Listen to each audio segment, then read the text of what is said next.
Graça e paz, irmãos, muito boa noite. Estamos de volta aos estudos da reunião de doutrina, às quartas-feiras, num novo formato devido ao isolamento social. Mas que o Senhor continue nos abençoando, nos instruindo, nos alimentando com a sua santa palavra. Vamos dar sequência ao nosso estudo, capítulo 21 de Atos dos Apóstolos. Eu sei que o reverendo Diogo já iniciou esse capítulo, mas ele pegou uma vertente sobre profecia, sobre profetas, e ele vai continuar, seguir dando estudo nesse tema. Mas eu queria abordar com os irmãos um tema bastante interessante aqui nesse capítulo 21, de Paulo chegando a Tiro e a Cesareia antes de ele chegar em Jerusalém, onde ele foi preso. Interessante é que os irmãos não queriam que ele seguisse viagem, seguisse adiante. Mas Paulo, determinado, convicto, talvez obstinado a ir para Jerusalém, ele até pede para os irmãos pararem de instigá-lo para não ir para Jerusalém.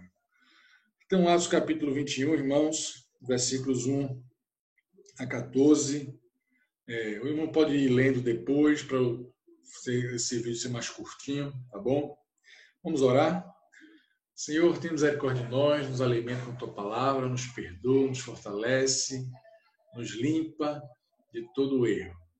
Queremos conhecer a Tua vontade, Senhor, que é boa, perfeita e agradável. Nos instrui, sê conosco. Em nome de Jesus. Amém. Amém. Então, irmãos, capítulo 21 de Atos, lendo aos poucos, versículo 1 diz: Depois de nos apartarmos, fizemos-nos a vela, e correndo em direitura, chegamos a Cós no dia seguinte, a Rhodes, e dali a Pátara. Achando um navio que ia para a Fenícia, embarcamos nele, seguindo viagem. Quando Chipre já estava à vista, deixando à esquerda, navegamos a Síria e chegamos a Tiro, pois o navio devia ser descarregado ali. Encontrando os discípulos, permanecemos lá durante 7 dias. E eles, movidos pelo Espírito, recomendavam a Paulo que não fosse a Jerusalém. Preste atenção. Passados aqueles dias, tendo-nos retirado, prosseguimos viagem, acompanhados por todos, cada um com sua mulher e filhos, até fora da cidade. Ajoelhados na praia, oramos. E despedindo-nos uns dos outros, então embarcamos e eles voltaram para casa. Atos 21, de 1 a 7. De 1 a 6, perdão. Depois a gente vai ler de 7 a 14. Irmãos, todos os crentes, todos que amam ao Senhor, desejam seguir a vontade do Senhor. Mas como seguir essa vontade se a gente não a conhecer? Por exemplo, que carreira eu devo seguir, Senhor? Com quem eu devo me casar? Em que cidade, em que país morar? São questões, irmãos, difíceis, porque boa parte da vontade do Senhor já foi revelada nas Escrituras Sagradas. Não precisamos de novas revelações. O que é suficiente para a nossa vida aqui, o Senhor já o fez, já se revelou por meio de profetas, de apóstolos, de homens de Deus, que foram inspirados para escreverem para nós essa revelação que é perfeita, autoritativa, inerrante. Mas e aquela vontade específica de Deus para mim e para a sua vida? Por exemplo, estou morando em Recife, mas morei 2 anos em Brasília. Qual era a vontade de Deus para mim? Será que era continuar em Brasília ou ter voltado para Recife? Então, queridos, uma má notícia para nós é que para a gente entender, discernir a vontade de Deus para nós, não existe uma fórmula mágica para a gente ter isso. Ainda bem por isso, porque Se houvesse, provavelmente a gente ia correr para essa fórmula mágica e ia abandonar o Senhor. A boa notícia, irmãos, é que para a gente discernir a vontade de Deus é mistério, é necessário a gente andar com Deus, ter relacionamento com Deus por meio de Jesus Cristo. Não há para a gente discernir a vontade de Deus para as nossas vidas se a gente não tem intimidade, familiaridade com o Senhor. Então, sim, irmãos, precisamos andar com Deus para discernirmos a vontade do Senhor. E creio que o apóstolo Paulo, irmãos, meio a essa sinuca, vou para Jerusalém ou não vou, estão me dizendo aqui, estão profetizando corretamente que se eu for, perseguições, provações me esperam lá, mas eu tenho um princípio aqui, eu quero ir lá para Jerusalém para abençoar, afinal, o povo judeu era o povo de Paulo, e Paulo os amava demais. Então a gente pode ver, irmãos, gostaria de trabalhar nessa noite, 7 princípios para que a gente possa discernir a vontade de Deus. Alguns estão nesse texto, outro em outros textos, nas epístolas de Paulo, na caminhada de Paulo com o Senhor, a gente consegue obter. Então, o primeiro princípio, irmãos, para a gente discernir a vontade do Senhor, o primeiro ponto é a gente entregar a nossa vida a Ele. Claro, não faz nenhum sentido a gente querer especular ou conhecer a vontade de Deus se a gente não está nem aí para Ele. Se a gente não quer andar com Deus, não quer fazer a vontade dEle, a gente quer viver tão somente para nós mesmos, para o nosso egoísmo.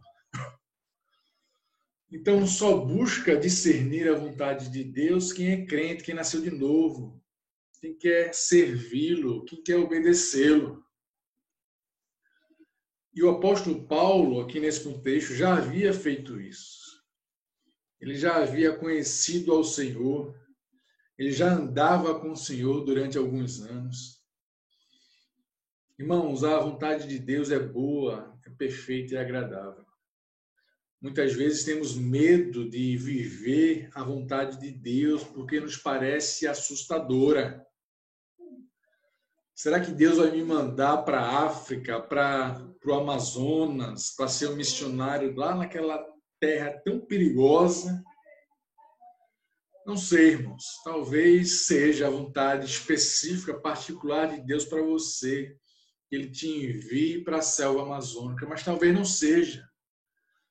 Mas o fato é, irmãos, que eu e você, nós entregamos nossas vidas, o controle, o domínio de nossas vidas a Ele. Então não depende mais de nós traçarmos o roteiro de nossas vidas. Isso já foi entregue a Deus. Confie nele. Ninguém que entregou a sua vida verdadeiramente ao Senhor se arrependeu disso. Eu creio na chamada eficaz. Eu creio no que quem converte o coração do homem é o próprio Deus, é o Espírito Santo que regenera o coração. Então, aquele que foi regenerado naquela cadeia, né, da ação de Deus, da ação de salvação de Deus, quem foi chamado por Deus não vai decair da graça. Então, o primeiro ponto para a gente discernir a vontade de Deus, entregue sua vida a Ele. Se consagre a Ele. Confie nele. Ainda que ao seguir ao Senhor, nós venhamos a experimentar provações, perseguições, mas confie nele. É o lugar melhor, é o lugar mais seguro para estar, é no centro da vontade de Deus. Segundo ponto, irmãos, para a gente discernir a vontade do Senhor, ande com Ele, conheça-o intimamente por meio de sua palavra e do seu Espírito. Paulo, irmãos, já conhecia o apóstolo, já conhecia o Senhor há algum tempo, ele andava com Deus. Seu objetivo, como ele diz lá em Filipenses 3, 9 e 10, era conhecer ao Senhor. Paulo não andava na carne, mas no Espírito. Gálatas 5,16. Não há atalho, irmãos, para a gente ter intimidade, familiaridade com o Senhor, só por meio de um relacionamento, só por meio da busca ao Senhor. Paulo queria, irmãos, fazer a vontade dele e para a vontade de Deus. E para fazer a vontade de Deus, Paulo precisava conhecer intimamente ao Senhor. Interessante, irmãos, que decisões importantes em nossas vidas são tomadas quando nós somos ainda novos, jovens. Que carreira seguir, com quem eu vou me casar para passar o resto da vida. É por isso, irmãos, que nós devemos seguir, obedecer e ouvir conselhos sábios de irmãos mais amadurecidos no Senhor. Precisamos ter base bíblica para podermos tomar as nossas decisões. Então, para discernir a vontade de Deus, conheça as Escrituras Sagradas. Tenha uma base doutrinária que vai te firmar quando ventos de doutrinas estranhas estiverem soprando sobre você.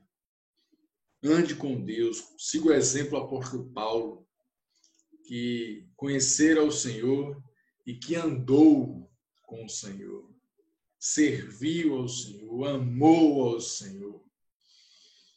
Tenha a base doutrinária, tenha a base bíblica, e aí você vai estar muito mais próximo para discernir a vontade específica de Deus para a sua vida.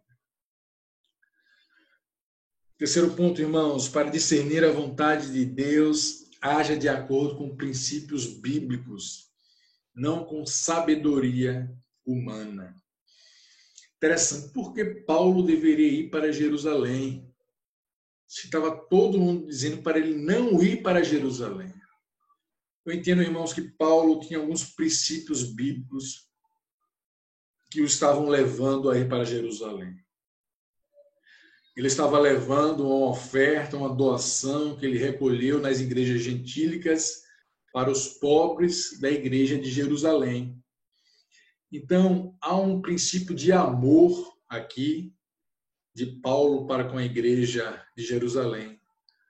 Há um princípio também de unidade aqui. Para Paulo não havia judeu, nem grego, escravo ou livre, todos eram um em Cristo Jesus. Então, sim, irmãos, Paulo queria ir lá para Jerusalém para abençoar aqueles irmãos, até porque ele estava disposto a ser separado de Cristo, se isso significasse a salvação dos seus irmãos judeus. Siga os caminhos do Senhor. Ainda que os caminhos do Senhor não sejam os nossos caminhos, que os pensamentos do Senhor não sejam os nossos, os deles são muito melhores, muito mais elevados do que os nossos. Não se baseie em sabedoria humana. Tem muito blá, blá, blá, muito disse-me-disse-me. Seja um bereano. Confira se aquilo que você tem ouvido bate com as Escrituras Sagradas. Então, para discernir a vontade do Senhor, entregue sua vida a Ele, primeiramente. Ande com Ele, conheça-o intimamente. Em terceiro lugar, se baseie em princípios bíblicos. Haja com princípios bíblicos, não com sabedoria humana. Em quarto lugar, analise sua motivação, seus talentos, seus desejos, se eles estão coerentes, baseados na palavra de Deus. É possível ser um crente comprometido, mas estar no lugar errado, na posição errada, na função errada. O apóstolo Paulo aqui, irmãos, servindo ao Senhor de diversas maneiras, ele queria agora servir na função de levar ofertas para os irmãos de Jerusalém. E aí a gente se pergunta, será que o apóstolo Paulo estava no lugar certo? Será que realmente era papel dele fazer isso? Alguns teólogos vão dizer que não. Por exemplo, Ray Stedman, James Boyce vão dizer que não. Paulo errou em ir para Jerusalém nesse momento. Outros vão dizer que não. Paulo acertou. Não há nada no texto que diga... Não há nada no texto que diga que Paulo estava errando ao ir para Jerusalém. Então, queridos, a gente precisa entender qual a motivação do nosso coração para a gente buscar a vontade de Deus. Será que realmente a gente quer fazer a vontade de Deus? A gente quer glorificar o nome do Senhor? Ou será que a gente está fazendo isso que a gente faz? Vou para Jerusalém tão somente para vanglória, por vaidade, por egoísmo nosso.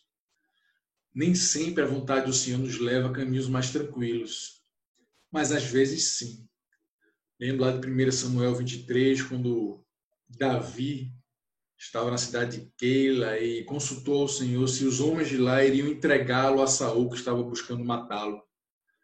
E o Senhor disse que sim, aqueles homens iriam entregar Davi a Saul. Então, Davi não pensou duas vezes, deu no pé. E foi vontade de Deus. Davi pensou, avaliou, analisou a situação, consultou o Senhor e viu que a vontade de Deus era não ser perseguido ali, não sofrer fisicamente ali. E deu no pé. Avalie, irmãos. Avalie, querido. Porque você está buscando a vontade de Deus. É para a glória dele ou é para vanglória nossa? Quinto ponto, irmãos. Avalie, quando você ouvir um conselho, se realmente vem de Deus ou não. Ainda que sejam de pessoas que sejam crentes. Ainda que sejam de pessoas que te amam. Interessante esses conselhos, admoestações que Paulo ouviu aqui dos irmãos. Diz o texto, versículo 4, que eles estavam movidos pelo Espírito. Mas aí tem um debate se apenas um aviso que o Espírito Santo estava avisando que Paulo iria sofrer em Jerusalém, ou se realmente o Espírito Santo estava colocando nesses irmãos a vontade de alertá-lo, a Paulo, de instigar a Paulo para não ir para Jerusalém. Difícil, né, irmãos, interpretar essa passagem. Mas o fato é que a gente precisa avaliar os conselhos que a gente ouve, ainda que de pessoas cristãs. Para quem entende que Paulo acertou em ir para Jerusalém, essa pessoa entende que esses irmãos estavam errados em dizer que Paulo não deveria ir para Jerusalém. O Espírito Santo estava apenas alertando o que Paulo iria sofrer ali. Movidos pelo Espírito Santo, pode apenas dizer que, para Paulo, o que iria acontecer com ele lá, que ele estivesse precavido, não se desesperasse, não ficasse exageradamente triste devido à sua prisão. Mas o fato é, irmãos, que mesmo pessoas que nos amam, pessoas carinhosas, pessoas piedosas, cristãs, nos dão conselhos. E precisamos avaliar esses conselhos. Muitas vezes nossos pais nos dão conselhos. A grande maioria, sim, são conselhos que vão bater, com a vontade de Deus. Outros não, porque são pessoas falíveis também. Ou um amigo crente, ou um parente, ou um professor, um chefe, um colega de trabalho. Avalie os conselhos que vocês têm ouvido. Se realmente vem de Deus ou não. Sexto ponto, irmãos, avalie as circunstâncias que Deus providencialmente coloca em nossas vidas. Será que toda porta fechada significa um não? Será que toda porta aberta significa um sim? No texto aqui, Paulo conseguiu ir de uma cidade para outra e logo após ele conseguiu chegar em Jerusalém. Então, será que isso não corrobora com a vontade de Deus para Paulo ir para Jerusalém? E em nossas vidas, aplique isso para si. Será que aquele não que você recebeu realmente é uma porta definitivamente fechada? Ou se é apenas um teste para você se fortalecer ainda mais e não desistir daquele santo objetivo que Deus tem para você? Então, queridos, pense, avalie, ore na dependência do Espírito Santo. Quais as advertências ou circunstâncias que Deus tem levantado em nossas vidas. E o sétimo ponto, irmão, o sétimo princípio, depois de tudo isso, de você ter entregue sua vida ao Senhor, de andar com Ele, conhecê-lo, andar intimamente com Ele, de analisar o conselho dos outros, de analisar as circunstâncias que Deus coloca em tua vida. Depois de tudo isso, irmãos, tome uma decisão. Tome uma decisão e arque com as consequências. Não culpe os outros por decisões tomadas por você. Não culpe seus pais, seu chefe, seu cônjuge. Cada um vai tomar decisões para a sua vida, de acordo com o que ela entende que é a vontade do Senhor. Cada um de nós somos responsáveis por buscar a vontade de Deus para nós e tomarmos uma decisão sobre como agir. Paulo, aqui no contexto, ele tomou uma decisão, né? Vamos ler o restante do texto, Atos 21, de 7 a 14. Quanto a nós, concluindo a viagem de Tiro, chegamos a Ptolemaida, onde saudamos os irmãos, passando um dia com eles. No dia seguinte, partimos e fomos para Cesareia, e entrando na casa de Filipe, o evangelista, que era um dos 7, ficamos com ele. Tinha este 4 filhas donzelas que profetizavam. Demorando-nos ali alguns dias, desceu da Judéia um profeta chamado Ágabo. E vindo ter conosco, tomando o cinto de Paulo, ligando com ele os próprios pés e mãos, declarou: Isto diz o Espírito Santo. Assim os judeus em Jerusalém farão ao dono deste cinto e o entregarão nas mãos dos gentios. Quando ouvimos estas palavras, tanto nós como os daquele lugar, rogamos a Paulo que não subisse a Jerusalém. Então ele respondeu: Que fazeis, chorando e quebrantando meu coração?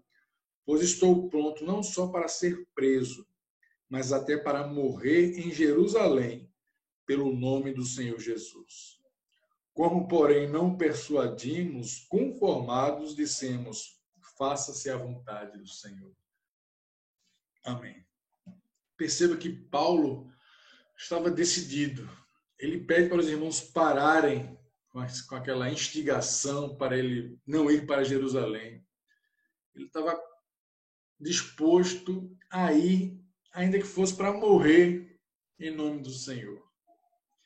Diferentemente de Pedro, né, que disse: Senhor, estou contigo, né, seja para a prisão, seja para a morte, lá em Lucas 22, 33.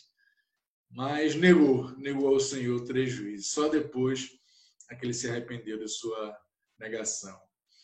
Alguns teólogos veem também um paralelo entre essa determinação de Paulo de ir para Jerusalém, ainda que as pessoas diziam: não vá, Paulo, não vá, com a determinação de Jesus de também ir para Jerusalém para morrer. As pessoas também diziam, né? Não vá não, longe de ti, Senhor, isso. Mas Jesus tinha assim, um propósito, um objetivo de ir para Jerusalém, para que nenhum profeta morresse fora de Jerusalém, para morrer no meio e no seu lugar. Essa é a vontade do Senhor, irmãos. Precisamos discerni-la para as nossas vidas. Precisamos adorá-lo acima de todas as coisas, Não podemos colocar outras coisas no centro da nossa vida, do nosso coração, porque isso é idolatria. Precisamos crer e confiar no Senhor Jesus, que o sacrifício que Ele fez ali na cruz do Calvário foi para pagar um preço, foi para perdoar, expiar os pecados do seu povo. E todo aquele que crê, que confia, que espera em Jesus, tem a vida eterna. Com o coração crê e com a boca confessa que Jesus Cristo é o Senhor. Então, queridos, para mim e para você, nós possamos estar dia após dia mais próximos do Senhor, mais familiares ao Senhor, conhecendo mais a Deus, para que a gente possa, nessa intimidade, poder discernir e entender a vontade de Deus para nós. Ah, pastor, mas e se eu errar? Se nós errarmos, irmãos, se foi algo por rebeldia, por egoísmo, a gente deve confessar ao Senhor a nossa falta e pedir o seu perdão. Mas muitas vezes Deus não nos livra das consequências maléficas dos nossos erros. Mas Ele é tão maravilhoso que Ele trabalha em nosso caráter, em nosso ser, em nosso coração, mesmo quando a gente está sofrendo as consequências do nosso pecado. Ou seja, Deus pode ser glorificado, ainda que eu e você não tenhamos tomado as melhores decisões. Que o Senhor nos ajude a acertar, que o bom é acertar, né? O bom não é errar o alvo. O bom é acertar, é viver plenamente a vontade do Senhor. Que Ele nos ajude, que Ele nos traga para juntinho de si, para que a gente consiga discernir, ouvir a voz do Senhor. Amém? Vamos orar? Ó Deus, como é maravilhoso poder pertencer a Ti. Mesmo em meio a esse caos que está o mundo, nós podemos nos aquietar, nos achegarmos a Ti para ouvirmos a Tua voz, a Tua palavra. Que o Senhor nos direcione, nos dirija em todas as nossas decisões, Senhor. À semelhança do apóstolo Paulo, tenhamos convicção bíblica para tomarmos nossas decisões. Que o Senhor nos dê base doutrinária, que o Senhor nos dê intimidade com o Senhor, para que a cada dia sejamos conformados com o caráter de Cristo. Nos abençoa, Senhor, em nossas decisões, onde trabalhar, se fazer um concurso ou não, se cursar esse curso ou outro, as pessoas, os solteiros aí, com quem elas vão casar. Que o Senhor nos dê essa graça, Senhor, de vivermos plenamente, totalmente no centro da Tua vontade. Nos ajuda, perdoa os nossos pecados, perdoa quando somos rebeldes, egoístas, quando queremos que a glória venha para nós. Em nome de Jesus, que o Senhor nos livre disso, para que todas as nossas decisões glorifiquem a Ti, Senhor. Nos abençoa, abençoa a Igreja Presbiteriana do Vasco da Gama, nos alimenta com a Tua palavra, nos dirige, que essa quarentena possa acabar logo para estarmos todos juntos como igreja, cultuando a Deus, adorando ao Senhor. O Senhor abençoe, Senhor, meus irmãos. Senhor, conforte o coração daqueles entristecidos, amargurados. Que o Senhor quebrante os de coração duro, rebeldes. Que o Senhor faça uma obra maravilhosa em nosso meio. Que o Senhor nos guie em tudo. Abençoa a liderança, os pastores, a mim, Diogo, Fulvio, Henrique, os presbíteros, Valdeclides, Ivan, Manuel, os diáconos, Valdir, Gutenberg, Fábio, as irmãs da SAF, todos nós, Senhor, que o Senhor nos abençoe poderosamente. Te louvo pela vida dos meus irmãos, que têm me ensinado tanto, que têm me feito crescer e amadurecer tanto. Eu te louvo por tudo, Senhor, em nome de Jesus. Amém. Amém. Amém, queridos. Esse estudo aí para nós, quarta-feira. Não vou conseguir ir para o templo, é por isso que estou gravando esse vídeo para poder passar na quarta-feira à noite. Nas 2 últimas quartas-feiras, o pastor Diogo foi e ministrou o estudo. Ele vai ficar falando sobre os dons do Espírito Santo, a pessoa do Espírito Santo, né? Profecias, línguas ou idiomas estrangeiros. Que o Senhor nos alimente poderosamente. E quando voltarmos, se Deus quiser, e aí a gente volta, né, nosso revezamento, com o presbítero Manuel, presbítero Ivan, comigo, e agora também o pastor Diogo nos trazendo doutrina, né? Ensino bíblico sólido, para que não sejamos como crianças, mas sejamos como adultos, maduros, que não são arrastados por todo o vento de doutrina. Que Deus te abençoe, te guarde. Não tem música, né? Se tivesse um violão aqui, mas não estou com violão, para cantar lindos cânticos ao nosso Deus. Que Deus te abençoe.